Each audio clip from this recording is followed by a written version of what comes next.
நீ அந்த பக்கம் சென்று பார்.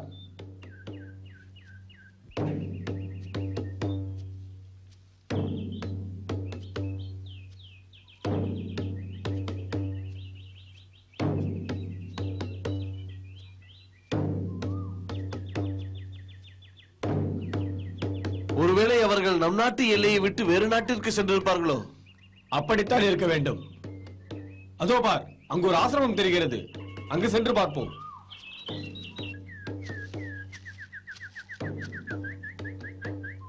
அது மனோரமை தேவியார் தானே?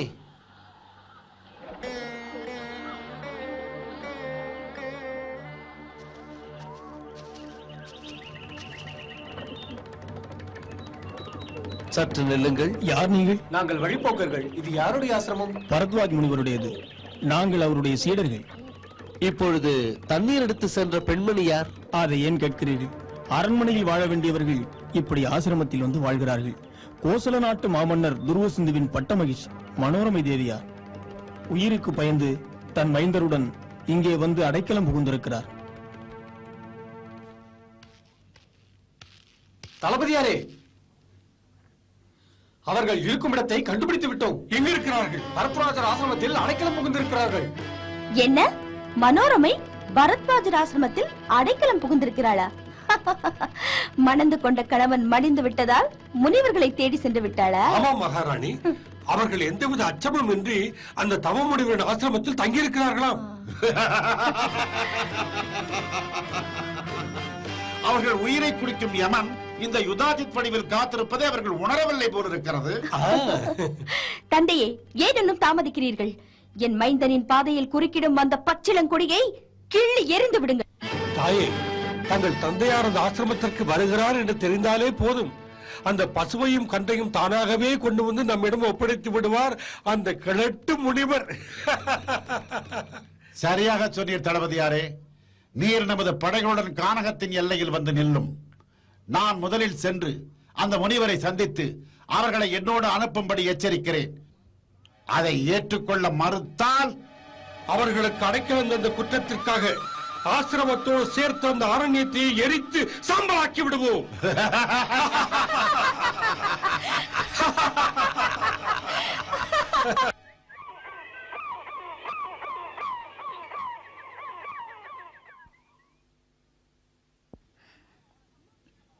அம்மா, அம்மா, என்ன வேதவதி? ஏன் இப்படி பதட்டத்துடன் ஓடி வருகிறார்? யுதாஜித் படை வீரரோடு வந்து கொண்டிருக்கிறான். என்ன? சுதர்சனன் எங்கே? ஆலமரத்தடியில் விளையாடி கொண்டிருக்கிறான். உடனே அவனை அழைத்துக் கொண்டு சுவாமிகளிடம் வா. நான் இந்த செய்தியை அவரிடம் கூற வேண்டும். சீக்கிரம் போ. ஆகட்டும் அம்மா. சுவாமி, சுவாமி. மகளே, ஏன் இந்த கலக்கம்? அந்த யுதாஜித் இங்கேயும் வந்து கொண்டிருக்கிறான். என்னை பெற்றவர் என்ற ஒரே காரணத்திற்காக என் தந்தையை கொன்ற அந்த பாதகன் நான் பெற்றெடுத்த மைந்தனையும் கொன்றே ஆக வேண்டும் என்று இங்கேயும் வந்து கொண்டிருக்கிறான் சுவாமி. அதை பற்றி அச்சம் வேண்டாம் மகளே, நான் பார்த்துக் கொள்கிறேன். நீ அமைதியாக இரு. எப்படி சுவாமி இந்த நிலையில் என்னால் அமைதியாக இருக்க முடியும்? கோசல நாட்டு சிம்மாசனத்திற்கு வாரிசு போட்டியே இருக்கக்கூடாது என்று நினைப்பவர்கள் பட்டத்திற்கு உரிமையுள்ள என் மகனையே அழிக்க பார்க்கிறார்களே. சுதர்சனனை அழிக்க எவரால் முடியும்? இந்த ஆசிரமத்திற்குள் அடைக்கலம் புகுந்தவரை எவரால் நெருங்க முடியும்? அம்மா, சுதர்சனா, சுவாமி.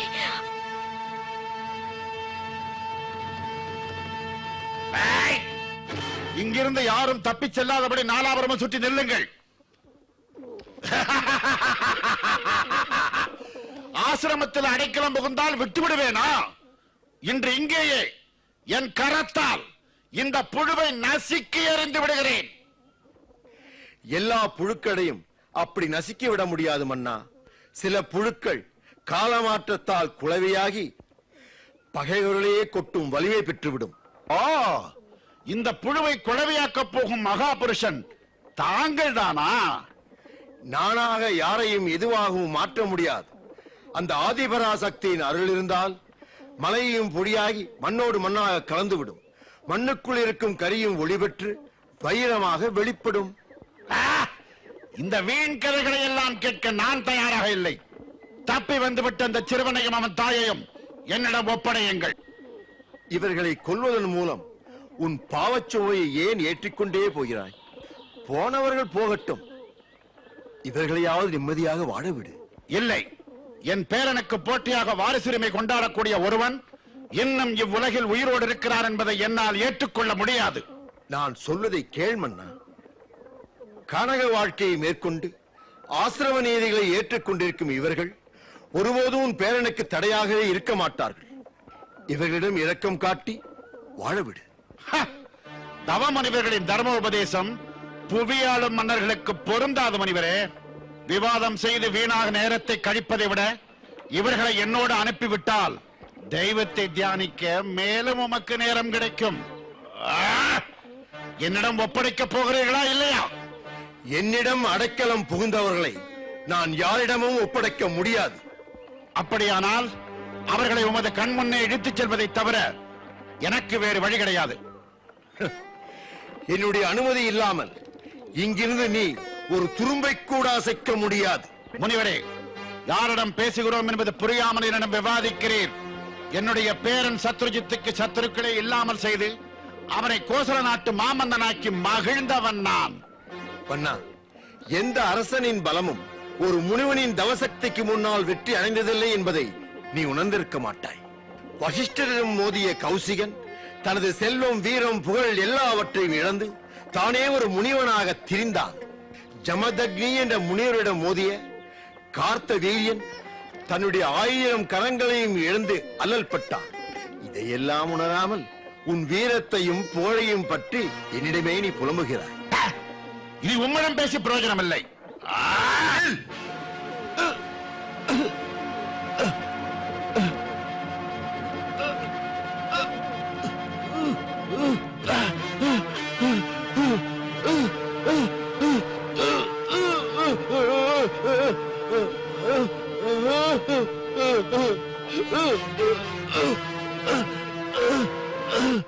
மன்னா, முனிவர்களின் பொறுமையை சோதிப்பவர்களுக்கு இதைவிட கடுமையான தண்டனை உண்டு. கோசல நாட்டு மக்கள் நீ யார் என்பதை தெரிந்து கொள்ளட்டும். இப்படியே செல்.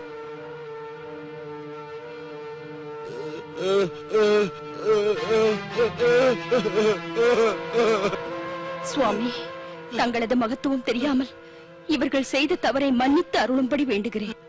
மன்னா, இதுதான் உனக்கும் இந்த பெண்ணுக்கும் உள்ள வேறுபாடு. இரக்கத்தை நான் உன்னிடம் எதிர்பார்த்தேன், ஆனால் அது இங்கே இருக்கிறது பார்த்தாயா?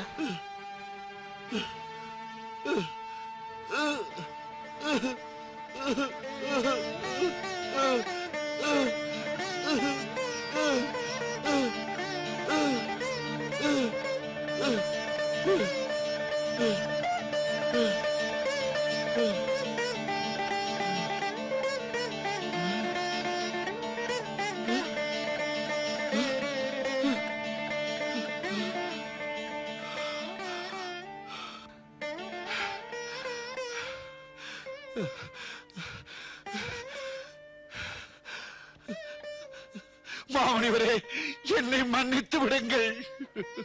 மன்னா, இனிமேலாவது நீ மனிதநேயத்தோடு வாழ்வாயாக. எழுந்திரு மன்னா. உன் படைகளுடன் திரும்பிச் செல். என் எல்லைக்குள் இருக்கும் வரை இவர்களுக்கு ஏதாவது தீங்கு ஏற்பட்டால் அதன் விளைவை நீ அனுபவிப்பாய்.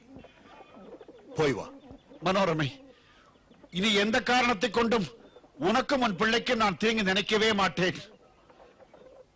நான் வருகிறேன்.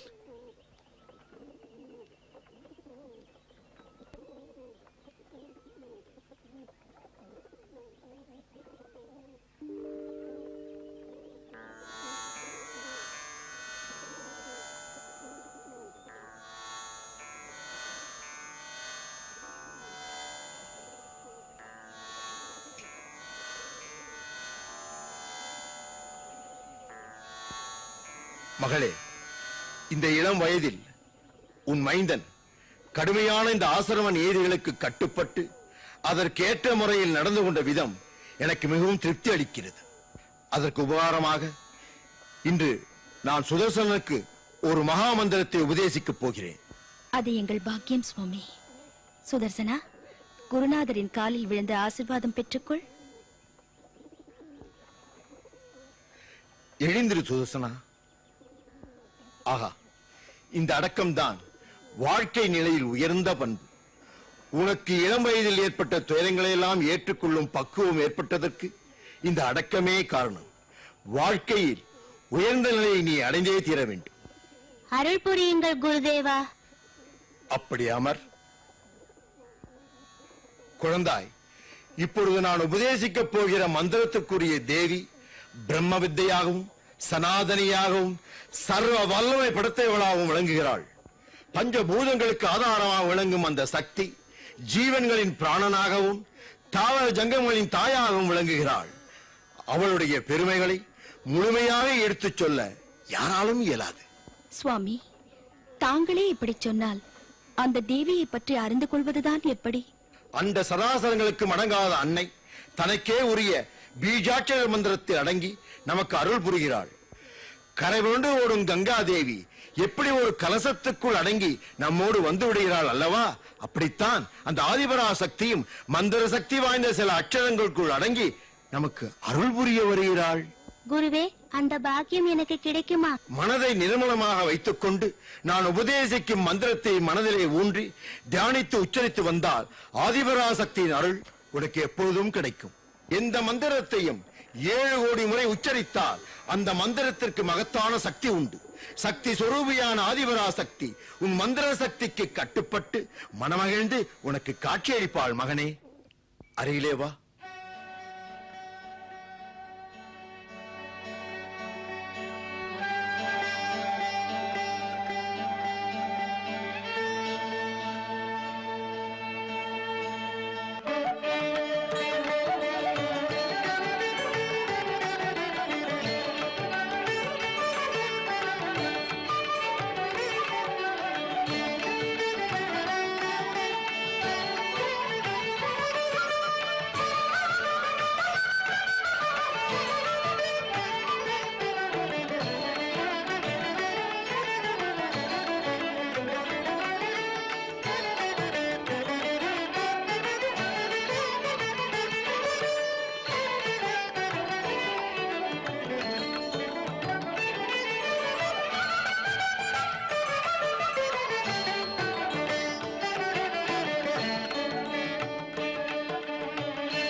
சுதர்சனா,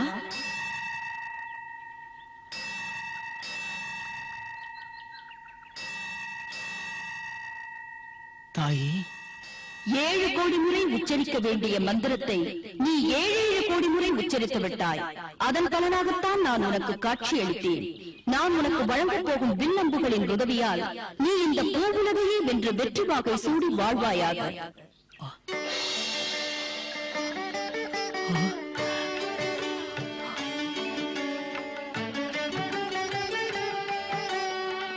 அன்னையே,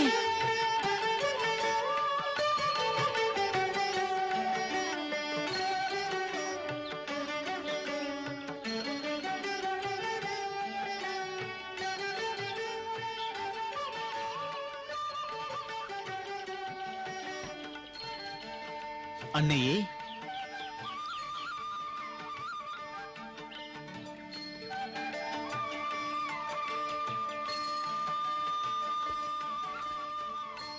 ஏன் இப்படி பார்க்கிறீர்கள்? வேதவதி, என் மைந்தனின் முகத்தில் ஒரு மாற்றம் தெரிகிறது, பார்த்தாயா? ஆமாம்மா, இளவரசர் திடீரென்று வில்லம்புகளுடன் வந்து நிற்கிறாரே, அந்த மாற்றத்தை தானே சொல்கிறீர்கள்? அது மட்டுமல்ல, அவன் முகத்தில் ஒரு அற்புத ஒளி தெரிகிறது. அது தெரியவில்லையா உனக்கு? ஆமாம்மா. சுதர்சனா, என்ன இது? வில்லம்புகளை ஏந்து வந்து நிற்கிறாய்? ஏது இவையெல்லாம்? அந்த ஆதிபராசக்தியின் அருட்கரங்களால் வழங்கப்பட்டவை. மைந்தா, நீ என்ன சொல்கிறாய்? உண்மைதானம்மா. அந்த ஆதிபராசக்தி என் முன்னே தோன்றி காட்சியளித்தாள். என்ன? அன்னை பராசக்தி உனக்கு நேரில் காட்சியளித்தாளா? என்னால் நம்பவே முடியவில்லையே. ஆம் தாயே, 7 கோடி முறை உச்சரிக்க வேண்டிய மந்திரத்தை நான் 7 கோடி முறை உச்சரித்து விட்டேன். அதன் பலனாகத்தான் அன்னை எனக்கு நேரில் காட்சியளித்தாள். சுதர்சனா, உன்னை இந்த கோலத்தில் பார்க்கும் பொழுது கோதண்டம் ஏந்தி வனவாசம் சென்ற அந்த ஸ்ரீராமனையே காண்பது போல் இருக்கிறது. அன்னையே, இது கோதண்டத்திற்கு நிகரான வில்தான். இவை சாதாரண அம்புகள் அல்ல. நீர், நெருப்பு, காற்று ஆகிய அனைத்தையும் ஏற்படுத்தக்கூடிய அஸ்திரங்கள். தங்களின் பிரார்த்தனையாலும் குருநாதரின் ஆசியாலும் தான் அம்பிகையின் தரிசனம் எனக்கு கிடைத்தது. அது மட்டுமல்ல, உலகத்தையே வெல்லுவாய் என்று அருள் வழங்கி என்னை வாழ்த்திவிட்டு மறைந்தாள். மைந்தா, உன்னை பெற்றதன் பேரை நான் இன்றுதான் பெற்றேன். வா, முதலில் குருநாதரிடம் சென்று அவரிடம் ஆசை பெற்றுக் கொள்ளலாம். வா. ஐயா, பரத்வாஜ முனிவரின் ஆசிரமத்திற்கு செல்ல இன்னும் எத்தனை கல் தொலைவு இருக்கிறது? இன்னும் ஒரு கல் தொலைவு இருக்கிறது. இவ்வழியாக செல்லுங்கள்.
யார் நீங்கள்?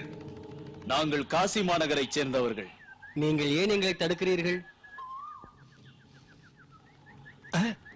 ஐயோ, சேத்தாடனம் செய்பவர்களை வேடர்கள் மடக்கி விட்டார்களே. அம்மா, இப்பொழுது சென்று சுதர்சனிடம் சொல்வோம். அப்படியானால் இப்பொழுது இங்கே எங்கே செல்கிறீர்கள்? நாடு சுற்றி பார்க்க வந்த நாங்கள் வழியில் பரத்வாஜர் ஆசிரமம் இருப்பதை கேள்விப்பட்டு அவரை தரிசித்து விட்டு செல்லலாம் என்று செல்கிறோம்.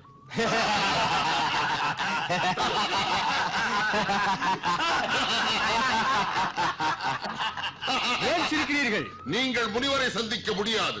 ஏன்? எங்கள் எதிரிகளை சந்திக்க நாங்கள் விடமாட்டோம். ஐயா, தவறாக நினைக்காதீர்கள். நாங்கள் முனிவரை காண செல்லும் போது ஏன் இப்படி வந்து மிரட்டுகிறீர்கள்? இது பாவம் இல்லையா? பாவம், முனிவர் தரும் சாபம். அதற்கெல்லாம் நாங்கள் அஞ்சப் போவதில்லை. நீங்கள் அனைவரும் இங்கிருந்து உயிரோடு போக வேண்டும் என்றால் உங்களிடம் இருக்கும் பொன்னையும் பொருளையும் எங்களிடம் கொடுத்து விட்டு போங்கள்.